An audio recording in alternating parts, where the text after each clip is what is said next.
sanggano karya Ibrahus Condok gunane panyata gawe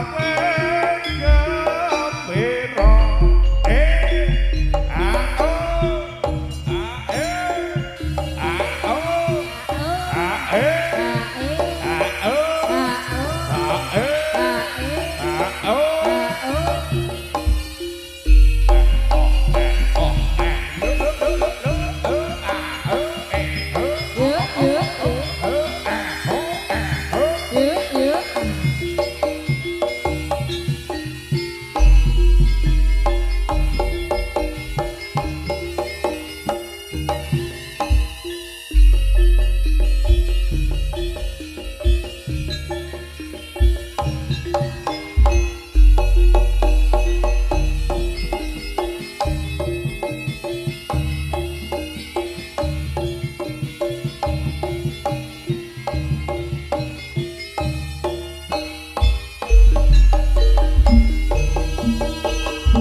Sekto dan rengake Surabaya sing kondang ya rujak sipure timbang bali kondorane mersanono sandun sanji waralendem ing sakara kapomendah jejeh desa Kala isa nengi ati kata prayoja wayang umum Surakarta kediri pahutan ane buang agung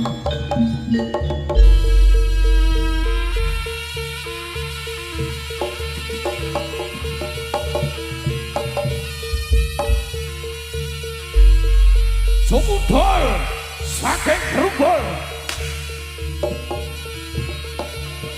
Rabbana dening Sang Prabu Singgokupat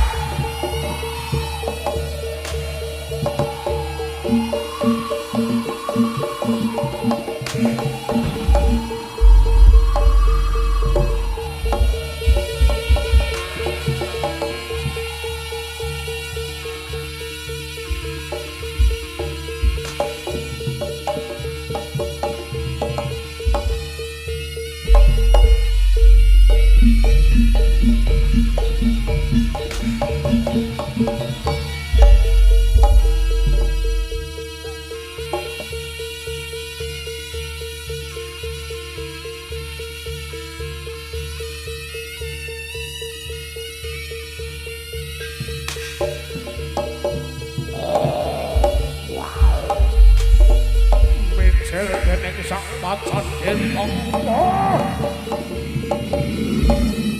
Ai mau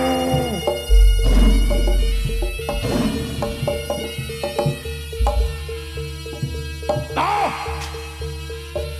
Hoi ha hoi ha hoi ha hoi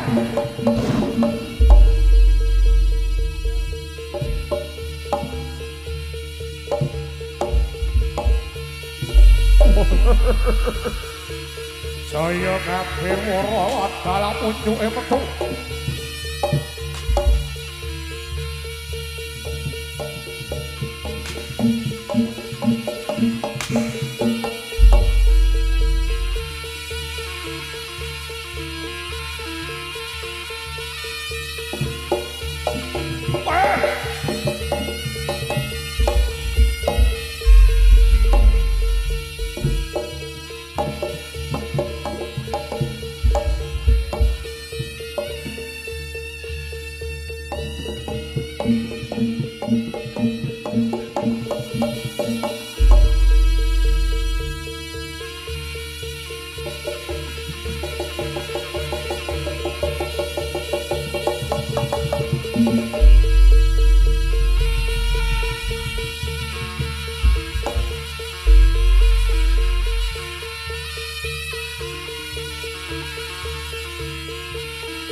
sambat sapa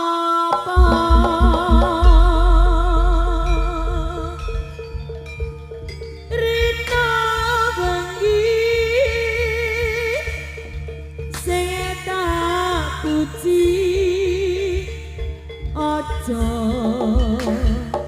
lali janjine moga bisa tak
bisa bali ake jroning ati para kahanan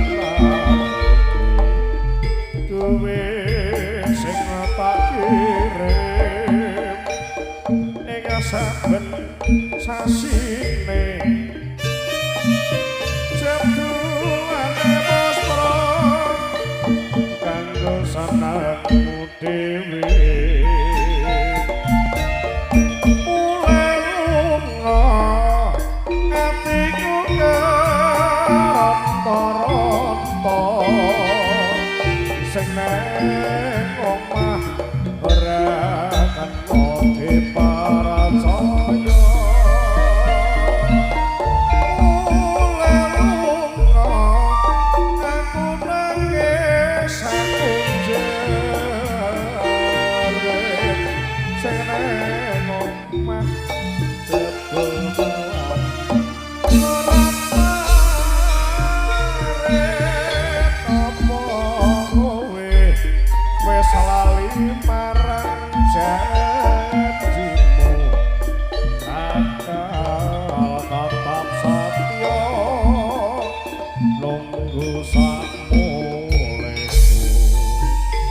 nanging malah kepencut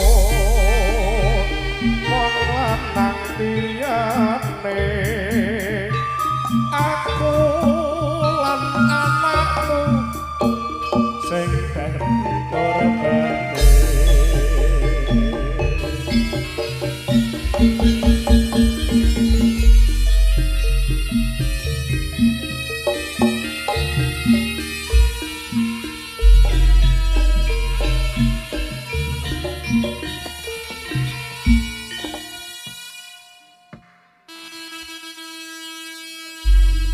Oke, baik, terima kasih luar biasa. Yo, lagi-lagi di sesi yang kedua gini tiba saatnya kita tampilkan si cantiknya Jawa Timur bersama Nirbayo Putro, ada Taitong Lekting Ilja Pro Audio. Artisnya Nirbayo Putro.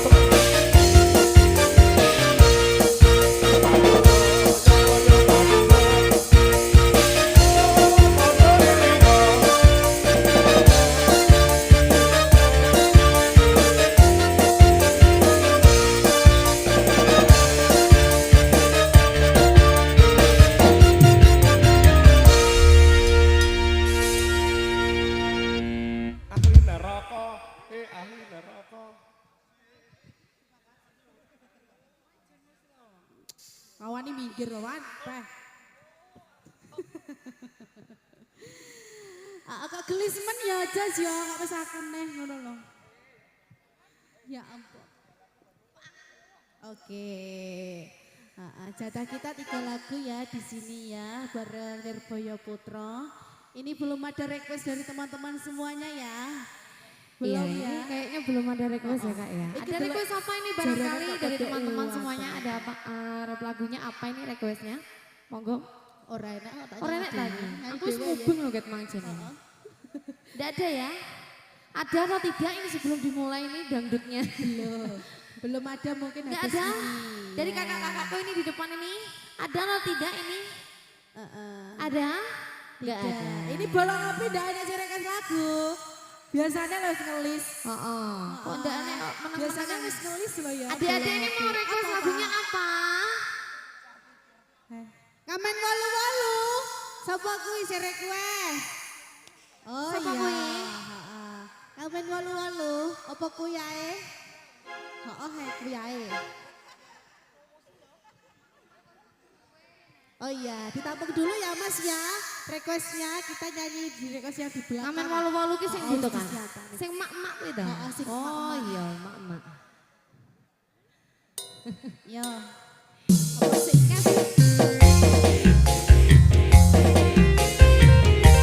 Satu buah lagu.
kok pinter timbang. Iki mesti wara-warane bapake iki. Apa Mas? Lilo. Lilo? Iya, oke, boleh. boleh. Sing dhisik Mas. Lilo dhisik ya. Ya minta ngamen 88 sabar dulu ya Mas ya.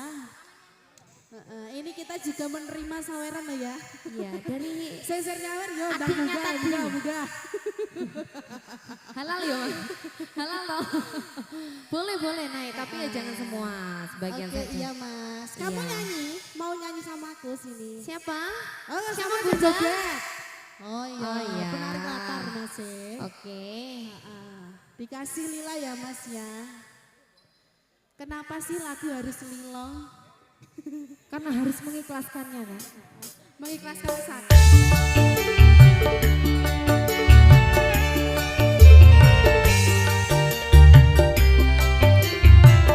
Nirwoyo Putra.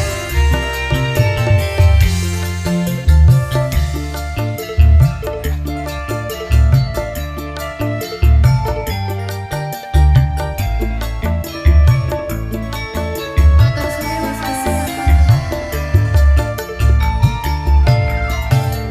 Apa wis ora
sapa anak iki? Menot. Anak Ico. Iki sedek anak. Kok iso Ico kok kene iki anak sapa iki? Ayo ngaku, iki anak sapa? Kuwi lho Pak RW ini kono. Oh. Terima kasih ya Bunda. Demen karo Menot. Demen aku yo Arek-arek kan aku ki nyanyi melek aduh. wedok lho Mbak Amel ya. Makasih ya Mbak Ime ya. Makasih ya, tak go mulai sak bocah itu. Ora. Ini Pepean tadi bocah. request selanjutnya Oke. ada ngamen 88 lagu terakhir. Oh iya. Oh Jos, terakhir iki Jos. Terakhir ya. Danutan terakhir. Oke. Heeh. Terima kasih. Terima kasih ya Joshua ya. Heeh. Kembali terima. Oke, dikasih kalau gitu. Bengoknya nyapa, enek apa? Apa? Heh? Tambah kangen. Ya sik, tau nyawer apa ora? Sik. Buanter ora Dari nyawer. iki ya. Kok tak tekanane ning mburi sik enek apa ora? Kok lek sik enek lagune adewe nyanyi ku. Terutama juga ini masih ada waktunya atau tidak Kak mungkin ya. Ya, oke Gimana, dikasih. Mas? Sudah ready? Siap untuk Mas? Drombong loh iki. Iya, ini adiknya sudah mau joget lagi. Iya. Bundanya joget juga nggak apa-apa loh ya. Nggak cuma anaknya aja, tapi sama bundanya Pak juga. sama Bapak sama Pak Ibu. Pak Bu iki melu yo ora apa-apa loh. Nah, ini ya di rumah juga saya ucapkan terima kasih untuk Mas Burhan Cenot ya. Iya, untuk Mas Ini Burhan. yang membawa kita ke sini tadi Dari Mas Brunot Burhan, Music ya. Semoga lancar selalu, tambah lancar jobnya, tambah sukses. Amin. Jos. Yang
ya. Oke, terima kasih dilanjut. Requestnya yang gurih karo sindene Mas ya.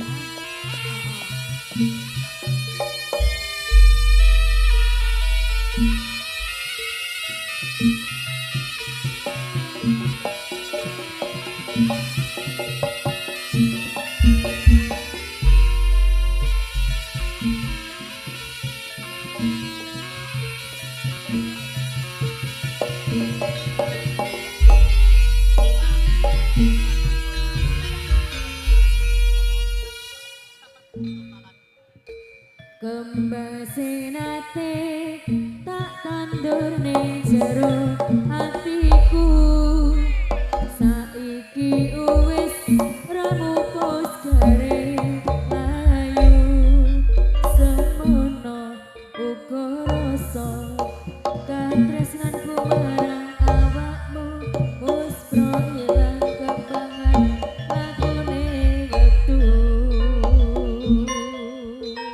Gelang kayu sing biyen tak weneke awakmu, tondo tresno ati nalika ning maus pati, sing mbok gawe ning tanganmu, apa wis ra ono ajine kanggomu, mung ngelamun yen eling kutha Madiyo.